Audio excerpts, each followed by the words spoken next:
El poder de la imagen, y en concreto de la comunicación no verbal, es, sin duda, una de las cuestiones más estudiadas en las últimas décadas. La importancia que se ha dado a las expresiones faciales, los gestos, la entonación o la vestimenta ha superado en ocasiones a la de los propios discursos. Los más entusiastas de la CNV suelen sacar a colación recurrentemente la famosa regla de Mehrabian. No obstante, su aplicación no es la que el profesor emérito de la Universidad de California había previsto. Veamos. Albert Mehrabian, tras una serie de experimentos, descubrió que en algunas situaciones en las que los discursos se centran en los sentimientos, tan solo el 7% de la información que se recibe se aprecia por las palabras, mientras que el 38% llegaría por las variables relacionadas con la voz y hasta el 55% por el lenguaje corporal. Sin embargo, esta regla del 7, 38 o 55 ha sido utilizada en innumerables ocasiones con carácter general, es decir, para cualquier tipo de discurso, sin importar su contenido. Por ejemplo, en debates políticos. El propio Mehrabian publicó una nota en su página web pidiendo a los investigadores y profesionales que fueran diligentes y que interpretaran correctamente los resultados de sus estudios. Sin duda, la evolución televisiva de los años 50 y 60 acrecentó el interés por este tipo de cuestiones. Incluso se creó una especie de mito fundacional que justificó la importancia de los estudios en comunicación no verbal. El famoso debate presidencial entre JFK y Richard Nixon durante la campaña de las elecciones presidenciales de 1960. Según cuenta la leyenda, Kennedy logró convertirse en el 35º presidente de los Estados Unidos gracias a este enfrentamiento televisivo. Pues bien, vamos a aclarar qué es lo que ocurrió en torno y a raíz de ese debate y lo que no. Es cierto que fue un hecho histórico, tanto para la historia de los medios de comunicación como para la de los Estados Unidos. Era la primera vez que dos candidatos presidenciales utilizaron la pequeña pantalla para enfrentarse entre los votantes y confrontar sus ideas, lo que supuso un éxito de audiencia incontestable que rondó los 70 millones de espectadores. Este hito televisivo se celebró el 26 de septiembre de 1960 en Chicago, Illinois, en los estudios de la WBBM y se emitió por la segunda cadena de la CBS. Es importante que tengamos en mente esta fecha, ya que no fue la única. Aunque este dato suele emitirse en los medios, se celebraron otros 3 debates los días 7, 13 y 21 de octubre. Como anécdota interesante, para la celebración del tercer debate se necesitó un despliegue de medios importante, ya que el senador Kennedy se encontraba en Nueva York y el vicepresidente Nixon en Los Ángeles. Por lo tanto, primera idea. Cuando nos hablen del debate de las elecciones de 1960, debemos preguntar cuál de los 4 se refiere. Lo más importante para entender lo que realmente ocurrió alrededor de este debate fueron los sucesos previos. Tras las primarias demócratas y republicanas, el boleto Nixon-Lodge partía con una ventaja de 6 puntos con respecto al formado por Kennedy y Lyndon Johnson. Sin embargo, la candidatura de Nixon estuvo plagada de mala suerte. En un intento por apoyar al candidato republicano, el presidente Eisenhower concedió una rueda de prensa televisada en agosto de 1960. En ese escenario, aseguró que las ideas de Nixon habían sido muy importantes durante ese mandato. Ante esta afirmación, un reportero de la revista Time pidió al presidente que profundizara, a lo que Ike contestó: si me das una semana, a lo mejor pienso en alguna. Por si esto fuera poco, en un viaje de campaña a Carolina del Norte, Nixon se lesionó de la rodilla con la puerta de su coche. La herida que le provocó el golpe acabó infectándose y obligó al candidato a tener que parar su campaña durante 2 semanas para someterse a un tratamiento antibiótico en el Hospital Walter Reed de Washington. Cuando Nixon salió del hospital, aún convaleciente, decidió recuperar el tiempo perdido y reactivar su campaña. Esto provocó que el candidato no se recuperara del todo. Con un estado físico visiblemente mermado por esta contingencia, Nixon apareció en el plató de la WBBM de Chicago. Por otro lado, Kennedy había contado con más tiempo para preparar el debate y su campaña electoral no tenía que recuperarse de ningún contratiempo. Tanto es así que tuvo tiempo hasta para tomar el sol.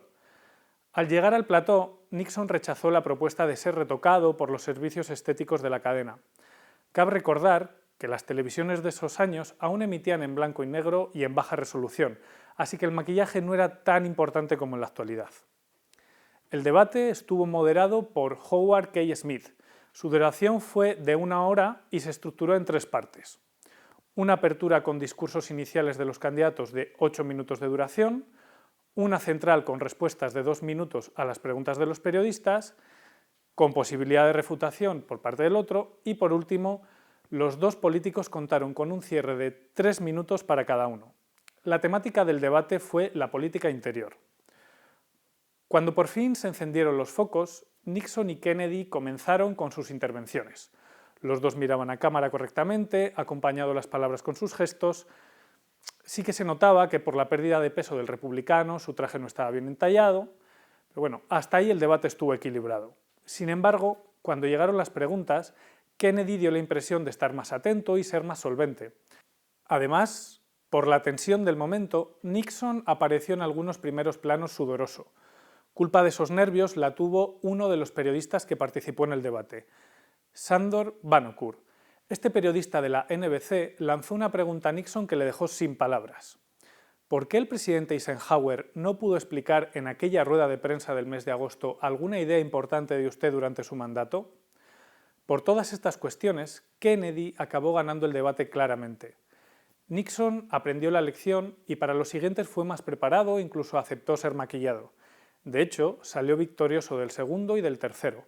En el último, celebrado en Nueva York, los encuestadores establecieron que se había dado un empate técnico.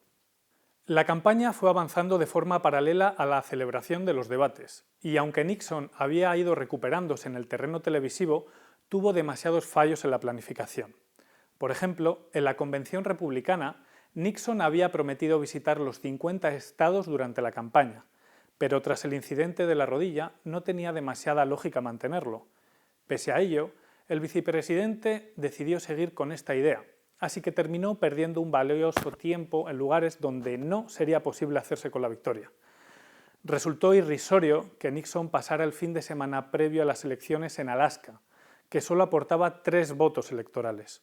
En cambio, Kennedy terminó la campaña en Nueva Jersey, Ohio, Michigan y Pensilvania, estados clave en la mayoría de las elecciones presidenciales. Otro tema que ayudó a que la balanza se decantara hacia el lado demócrata fue el talante de los posibles vicepresidentes. Lyndon Johnson, senador de Texas, tenía una personalidad cercana y enérgica, que ayudó a convencer a algunos estados del sur históricamente republicanos, como Georgia, Carolina del Norte o la propia Texas. En cambio, el embajador de Estados Unidos en la ONU y compañero de boleto de Nixon, Henry Cabot, representaba lo contrario a Johnson. Era una persona calmada y poco expresiva. Su propuesta estrella fue el compromiso de nombrar a una persona negra para su gabinete vicepresidencial. Esta medida no fue bien recogida ni por algunos estados sureños, que aún apoyaban la segregación racial, ni por la comunidad negra, que lo interpretaron como un torpe y frívolo intento por ganar sus votos. El voto negro se lo adjudicó claramente Kennedy al involucrarse en la excarcelación del reverendo Martin Luther King, que se encontraba en una prisión de Georgia. Nixon, en cambio, no quiso pronunciarse sobre esta detención. Todos estos hechos provocaron que la ventaja inicial de Nixon fuera cayendo hasta su derrota final por una diferencia de 112.000 votos, un margen mínimo si se tiene en cuenta que 69 millones de estadounidenses acudieron a las urnas. Aquel primer debate electoral solo fue un capítulo más de las innumerables desdichas de Nixon durante la campaña, pero no fue por sí mismo causante de que el vicepresidente no pudiera tomar el relevo del popular Ike. Ahora que ya conocemos cómo fue la campaña, ¿cómo se creó esa leyenda referente a la importancia de la comunicación no verbal? Todo ocurrió tras la publicación de una encuesta de la empresa Sindlinger & Company. La muestra de la encuesta era de 2.138 sujetos, un número representativo. A la pregunta de quién ganó el debate, el 48,7% de la audiencia radiofónica dijo que había sido Nixon y solo el 21% apostó por el futuro vencedor de las elecciones. Entre los encuestados que lo habían visto por televisión, la diferencia era escasa, pero favorable a Kennedy, 30,2% frente al 28,6%. A partir de ahí, los entusiastas en la CNV tomaron estos resultados como la prueba irrefutable de que los gestos, el aspecto físico o el entorno eran mucho más importantes que el propio discurso. El problema de esa encuesta es que su muestra en relación a los que habían escuchado el debate por la radio no era representativa. En el sondeo, los que habían seguido el debate por la radio eran 282. De ellos, 178 expresaron una opinión sobre el ganador. Tampoco se cruzaron los datos con respecto a las preferencias ideológicas de los encuestados. Algunos investigadores, como Stephen Chaffee, creen que la mayoría de los 282 radioyentes eran miembros de núcleos rurales, afines a los republicanos y sin acceso a la televisión, lo que provocó realmente ese desajuste y no los efectos de la comunicación no verbal. David Bansil y Sue Pendel ya publicaron en la revista Central State Speech Journal en el año 1987 lo siguiente: la deducción de que los problemas de apariencia causaron la derrota de Nixon o la victoria de Kennedy en el debate es un caso clásico de la falacia post hoc. No obstante, más de 60 años después sigue leyéndose en muchas cabeceras, como la del Time, que sin ese debate televisivo Kennedy nunca hubiera sido presidente.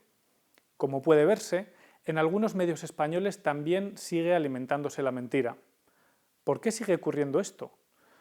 W. J. Campbell, autor del libro Hacerlo mal, desacreditando los mayores mitos del periodismo estadounidense, cree que es un cuento verosímil, persuasivo y demasiado bueno para no ser cierto, y que, además, resultaba atractivo por muchos motivos, entre otros porque permitía entender el ascenso de la televisión en la política estadounidense. En definitiva, como se dice en el final del hombre que mató a Liberty Balance, esto es el oeste, señor. Cuando la leyenda se convierte en un hecho, publicamos la leyenda. Muchas gracias.